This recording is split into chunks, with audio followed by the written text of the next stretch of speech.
Oke, halo teman-teman, kembali bersama kami di siaran Ayo Belajar Bahasa Inggris.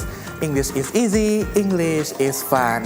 Oke teman-teman, tatkala kita nih membicara ataupun mempelajari tentang bahasa Inggris, gak cukup aja nih kita mempelajari tentang vocabulary, gak cukup aja untuk kita mempelajari tentang grammarnya, tetapi justru ya teman-teman ya, satu di antara cara untuk kita mempelajari dan juga memahami nih vocabulary kita, memperkaya vocabulary kita, itu adalah dengan mempelajari yang namanya parts of speech, teman-teman. Jadi parts of speech ya namanya. Jadi apa sih yang dinamakan parts of speech? Kalau misalnya teman-teman terjemahkan ke dalam bahasa Indonesia, mungkin artinya menjadi bagian-bagian dari pidato atau bagian-bagian dari pembicaraan seperti itu. Jadi sebenarnya parts of speech itu dia mengarah kepada apa sih? Apakah mengarah kepada organ pembicaraan, karena juga bagian-bagian pembicaraan ya, atau apakah dia merujuk kepada struktur dari pembicaraan atau struktur dari pidato seperti itu. Oke, jadi teman-teman, parts of speech itu bisa kita katakan sebagai kelas kata atau jenis-jenis kata seperti itu. Di dalam bahasa Indonesia, kita mengenal yang namanya kata benda, kata kerja, kata sifat, kata keterangan, konjungsi, dan sebagainya. Nah, di dalam bahasa Inggris kita juga ada nih sebutan-sebutannya yang kita sebut sebagai parts of speech tadi seperti itu. Jadi, di dalam bahasa Inggris kita juga ada nih yang namanya kata kerja, ada juga yang namanya kata benda, ada juga yang namanya kata sifat, dan sebagainya seperti itu teman-teman. Nah, kalau misalnya kita lihat lagi, apa-apa aja sih yang ada di dalam parts of speech dalam bahasa Inggris seperti itu. Oke.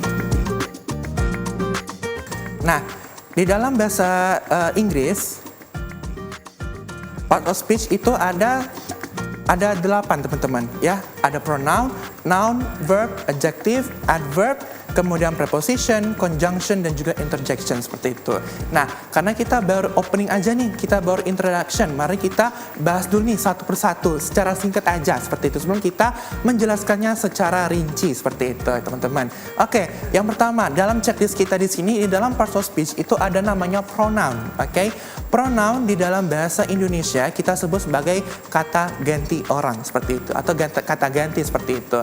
Dalam bahasa Indonesia kita pasti mengenal nih sudut pandang orang pertama, kata ganti orang pertama, kata ganti orang kedua, kata ganti orang ketiga, dan sebagainya seperti itu.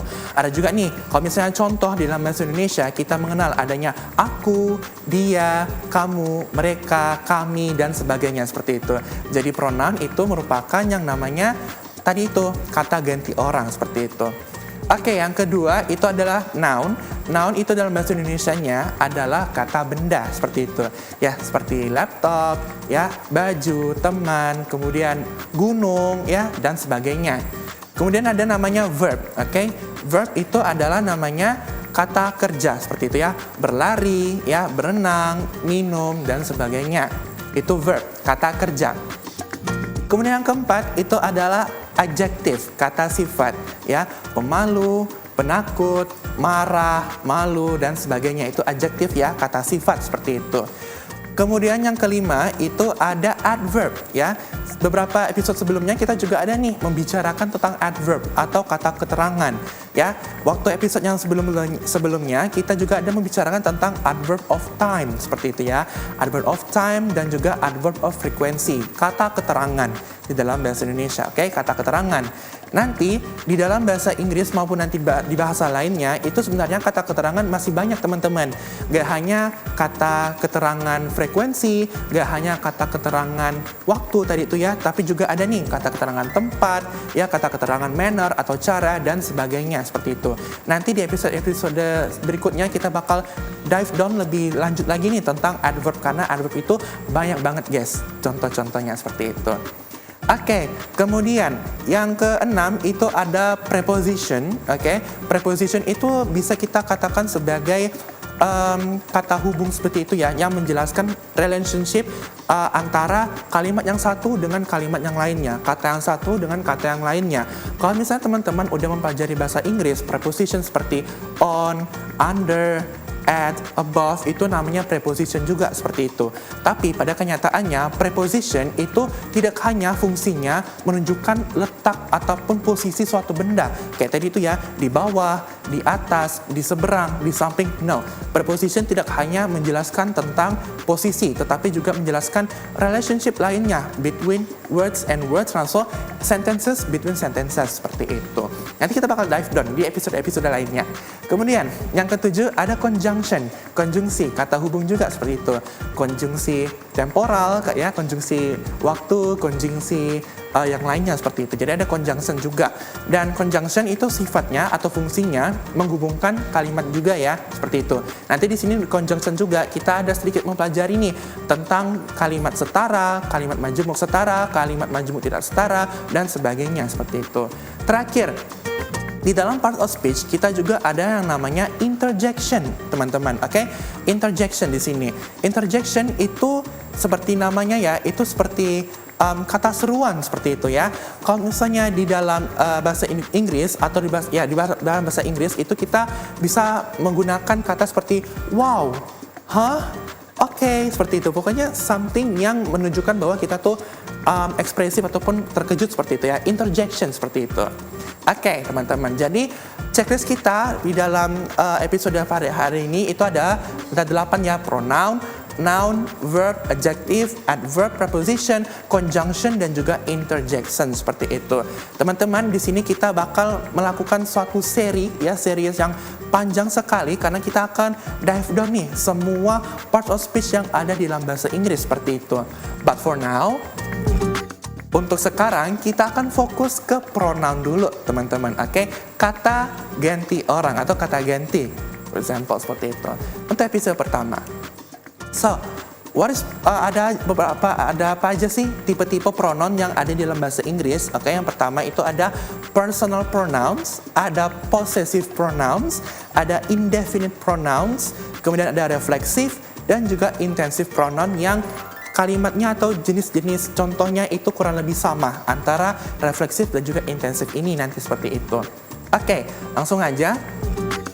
Jadi apa sih pronouns itu? Nah, di sini pronouns are words that replace yang menggantikan kata benda, nouns, groups of words functioning as nouns or other pronouns seperti itu. Jadi kata ganti yang mengganti kata benda, groups of words, kelompok kata-kata yang berfungsi sebagai noun, kata benda, atau pronoun lainnya, atau kata ganti lainnya, seperti itu. Nah, untuk kalimat yang, ataupun kata benda, grup benda, atau group of words yang digantikan sebagai pronoun, itu kita katakan sebagai antecedent, oke? Antecedent seperti itu. The word that a pronoun replaces or refers to is called its antecedent, seperti itu. Kita lihat contohnya sedikit ya. Contohnya di sini, Samira loves watching movies, but she is not fond of horror films. Artinya, Samira suka nih menonton movies, menonton bioskop seperti itu ya, movies, film seperti itu. Tetapi dia tidak suka atau tidak tertarik kepada film-film horor seperti itu. Nah, kalau misalnya teman-teman lihat di sini, ada kata Samira, ada juga she seperti ini ya. Jadi pas di dalam bahasa Indonesianya kita menyebut kata dia itulah yang kita sebut sebagai pronoun seperti itu. Oke?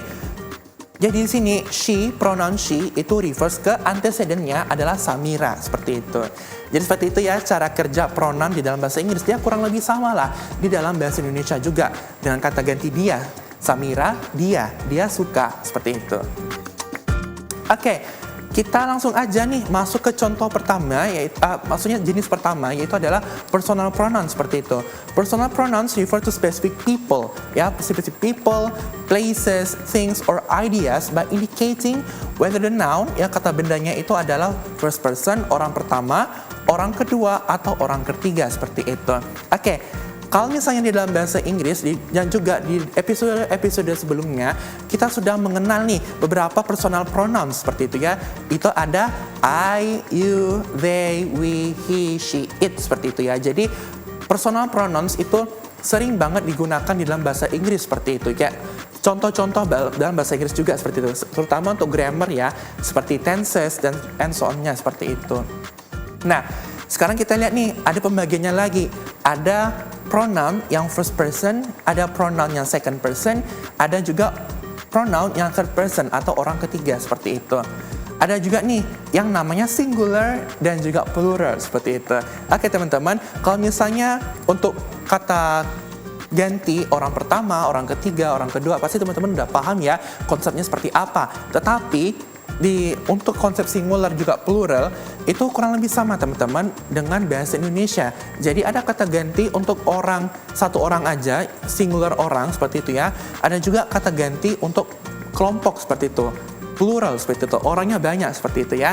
Jadi untuk singular first person itu I, me, second personnya you, third personnya he, him, she, her, it seperti itu ya. Nanti kita bakal lihat nih contohnya kenapa di sini ada him, ada her juga, ada me juga nanti seperti itu.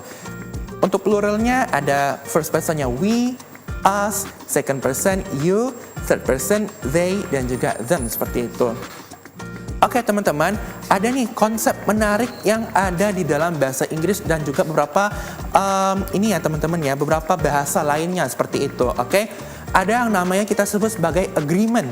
Oke, agreement itu artinya bisa kita contohkan atau bisa kita artikan sebagai cara atau tata cara penulisan dalam kalimat itu sendiri seperti itu. Ada juga yang bakal berkaitan juga dengan arti dari suatu kalimat itu. Oke, satu diantaranya itu adalah pronoun ya, kata ganti di dalam bahasa Inggris itu menunjukkan gender teman-teman. Oke, mungkin teman-teman juga udah menyadari bahwasanya he ya itu untuk cowok ya, untuk laki-laki, she untuk perempuan seperti itu. Tapi kalau misalnya it itu untuk yang netral seperti itu. Nah, kurang lebih sama dengan konsep di bahasa Indonesia. Mungkin dalam bahasa Indonesia kita memanggil kakak untuk yang perempuan atau bahkan untuk cowok maupun yang cewek. Tapi kalau misalnya untuk abang, kita pasti manggilnya untuk laki-laki seperti itu. Nah, seperti itulah konsep agreement yang ada di dalam pronoun ini sendiri, yang menunjukkan bahwanya ada gender, ada yang menunjukkan gender di dalam kata ganti itu tersebut seperti itu. Jadi he yang merujuk kepada something yang maskulin, she something yang feminin, terutama untuk it itu adalah netral seperti itu. Oke, di sini ada beberapa contohnya. Untuk first person itu ada the apple was picked by me, second personnya Samira will bake coffee for you, kemudian third personnya Aaron gave him the laptop seperti itu. Mungkin kita bakal bahas dulu nih di first person. The apple was picked by me seperti itu. Nah, di sini ada personal pronoun, itu adalah namanya me seperti itu. Nah, kenapa enggak I? Kenapa kalimatnya enggak the apple was picked by I seperti itu ya? Kenapa enggak pakai I? Karena di sini itu merupakan kalimat pasif teman-teman. Oke, kalimat pasif yang menunjukkan bahwasanya itu dia harus menjadikan objek seperti itu ya, kayak gitu. Oke teman-teman, itu untuk first person example-nya. Tapi untuk second dan juga third person-nya bakal kita lanjutin setelah pesan-pesan yang berikut ini.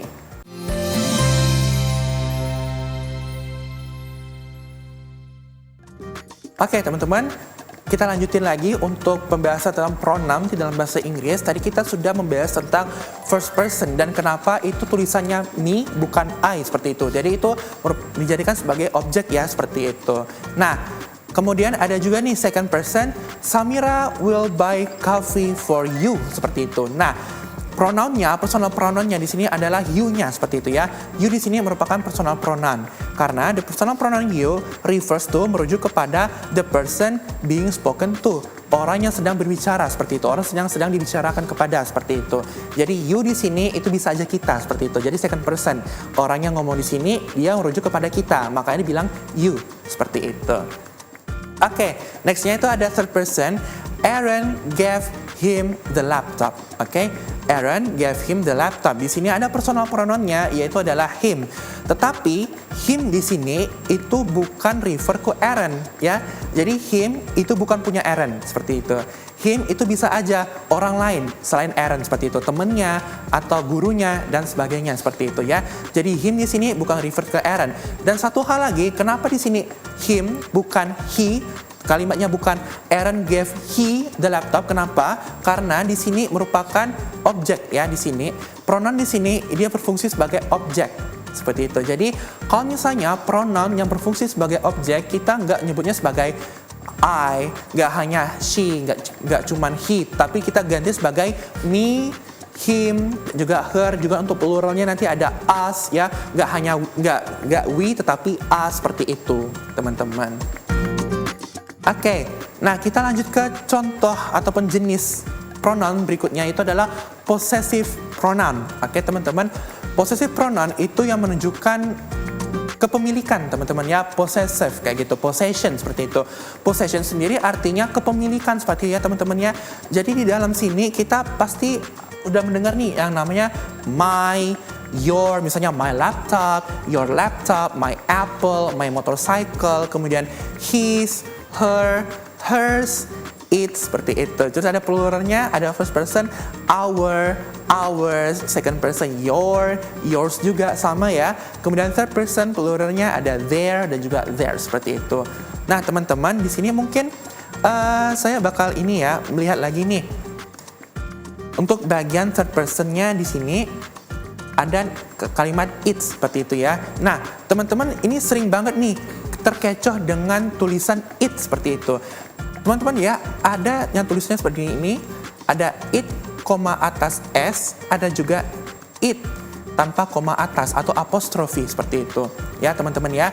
Nah, ini merupakan dua kata yang berbeda, teman-teman. Kalau misalnya kita pakai koma atas di sini, itu merujuk kepada constraint namanya, yang merupakan kependekan, ya, kependekan dari it is. Oke, it is itu dipendekkan menjadi it's. That's why kita pakai ini yang namanya koma atas seperti itu. Tetapi kalau misalnya kita pakai it's, nggak pakai koma, ya, nggak pakai koma atas, itu kita refer ke possessive pronoun seperti itu.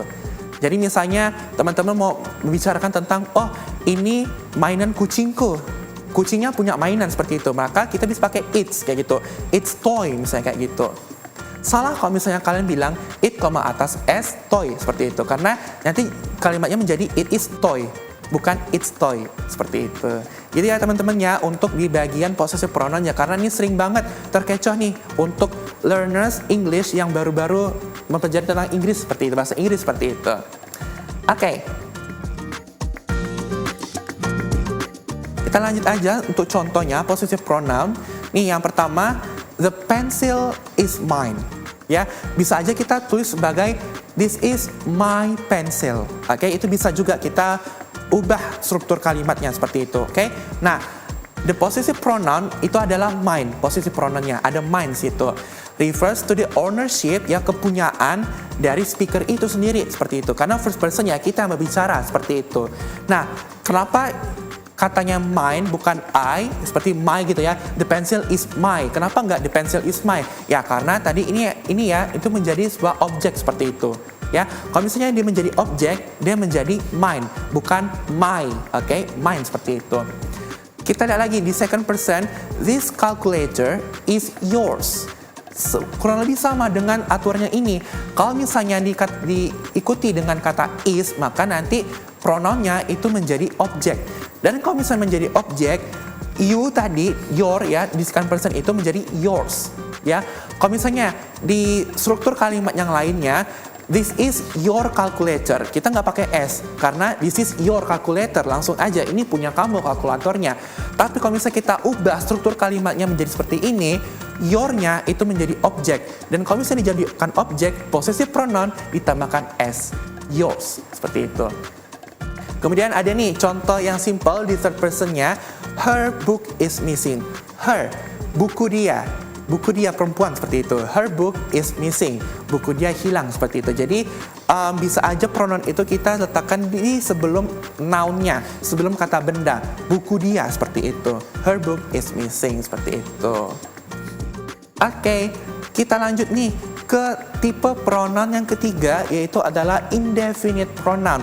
Dan mungkin ini yang merupakan pronoun yang sedikit abstrak untuk teman-teman pelajari karena banyak banget nih contohnya seperti itu. Jadi indefinite pronoun itu refer to no particular person, thing, or quantity. Jadi kalau misalnya teman-teman nih berbicara dengan orang ya, orang di depan kita, pasti kita udah tahu nih, oh ini orangnya seperti itu. Bahkan kita bisa refer them to pakai he, pakai she, atau pakai they kalau misalnya orangnya banyak. Tapi nih, kalau misalnya orang ini nggak ada, terus kita nggak tahu nih objeknya kayak gimana, kita bisa pakai namanya indefinite pronouns tadi seperti itu. Beberapa contohnya itu adalah all, any, both, each, either, every, setiap, few, sedikit, beberapa, many, kemudian most, kebanyakan orang seperti itu. Nah, jadi indefinite pronouns itu dia nggak refer ke orang yang udah ada seperti itu.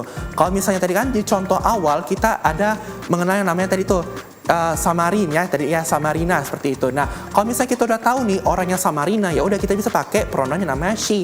Tapi kalau misalnya kita nggak tahu nih Samarina nih entah orang kah atau entah binatang, kita bisa pakai indefinite pronouns tadi seperti itu. Oke, contohnya untuk indefinite pronoun, everyone in the class needs to come up with an idea. Semua orang atau setiap murid yang di dalam kelas itu harus bisa menciptakan suatu idea seperti itu. Jadi di sini ada indefinite pronounnya everyone. Kenapa everyone itu dikatakan indefinite? Karena kita nggak nge-refer ke satu murid atau murid in general seperti itu. Jadi everyone, semuanya seperti itu. Nggak mungkin kita sebut kayak misalnya Andi, Budi, Citra, and so on, itu satu-satu kan nggak mungkin. Jadi kita pakai yang namanya everyone seperti itu. Kemudian can someone message her? Di sini indefinite pronounnya itu adalah someone. Karena kita nggak tahu nih siapa sih yang mau nge-message atau yang mau ngechat si her-nya ini seperti itu. Jadi her sini ada personal pronoun, tetapi untuk someone-nya itu indefinite pronoun. Kenapa indefinite? Karena ya someone, kita nggak tahu someone-nya itu siapa. Seperti itu, entahkah itu Andika atau Budika atau Aurora and so on seperti itu misalnya. Kemudian ada how much will it cost to build a house? Berapa banyak sih biaya yang dibutuhkan untuk membangun suatu rumah seperti itu ya? How much seperti itu. Nah, di sini the indefinite pronoun much refers to an unspecific amount. Jadi much di sini merupakan indefinite pronounnya seperti itu karena menanyakan seberapa banyak kayak gitu. Kita nggak tahu seperti itu. Oke, langsung aja ke tipe yang keempat, itu adalah reflexive pronoun seperti itu. Oke, reflexive pronoun is a type of pronoun that refers back to a noun or pronoun within a sentence. Jadi kalau misalnya dalam bahasa Indonesia kita bisa mengenal yang namanya katanya dia sendiri, aku sendiri, mereka sendiri seperti itu. Nah, sendiri di sini itu bisa kita katakan sebagai reflexive pronouns. Tetapi di dalam bahasa Inggris itu kita nggak nyebutnya sebagai well he alone, she alone, dia sendiri. Nah, tidak seperti itu. Ada yang namanya reflexive pronoun seperti itu. Ada first person myself, yourself, himself, herself, itself, ourselves, ya, ourselves, kemudian yourselves, themselves juga seperti itu. Jadi ini adalah beberapa reflexive pronoun yang juga lazim banget digunakan di dalam bahasa Inggris seperti itu. Nah, gimana sih cara penggunaannya di dalam suatu sentence? Kita lihat. Nah, di sini ada first person. I bought myself flowers, ya. Saya membeli bunga untuk saya sendiri seperti itu. Jadi I bought myself flowers. Jadi di sini artinya dia membeli bunganya untuk dia sendiri. Karena di sini ada reflexive pronoun yang namanya myself tadi seperti itu. Jadi di sini refers back to the subject of the sentence. Jadi dia nge-refer ke I-nya. Jadi myself itu dia refer ke I. Jadi bukan punya siapa-siapa tapi punya si I-nya kayak gitu. Ada juga nih di second person, you help yourself with the dinner. Ya udah, kamu masak dinner kamu sendiri, kamu masak makan malam kalian sendiri, kamu sendiri kayak gitu. Jadi di sini yourself itu merupakan reflexive pronoun yang merujuk kepada si you-nya tadi seperti itu. Kemudian third person, she ordered herself a cake. Kurang lebih sama ya dengan si yourself-nya tadi seperti itu. Jadi dia beli cake-nya, dia beli kuenya itu untuk dia sendiri. She ordered herself a cake. Nah, untuk pronoun, jenis pronoun yang terakhir itu ada yang namanya intensive pronoun. Jadi sebenarnya itu kurang lebih sama aja teman-teman untuk contoh-contoh pronounnya. Jadi kayak balik lagi dengan myself, yourself, himself, ourself. Tetapi penggunaannya di dalam kalimat itu beda artinya seperti itu. Ya, kita langsung aja lihat contohnya. Kalau misalnya di dalam reflexive pronoun itu kita ini ya teman-teman ya. kita merefer ke back to the noun, tapi kalau misalnya di intensive pronoun itu dia lebih menekankan kembali siapa sih yang menggunakan si pronoun ini seperti itu, siapa sih yang melakukan aktivitas itu seperti itu. Jadi I myself, you yourself, she herself seperti itu teman-teman. Jadi itu ya teman-teman untuk penjelasan tentang pronoun yang ada di dalam bahasa Inggris. Jadi saya harap di sini teman-teman juga udah paham nih cara menggunakan pronoun di dalam kalian bahasa Inggris seperti itu. Nah teman-teman jangan lupa tetap pantauin ya seri kita di dalam Parts of Speech karena kita masih banyak banget untuk kita bahas di dalam Parts of Speech ini. So thank you so much untuk everyone dan kita bakal bertemu lagi di episode berikutnya. Stay tune teman-teman.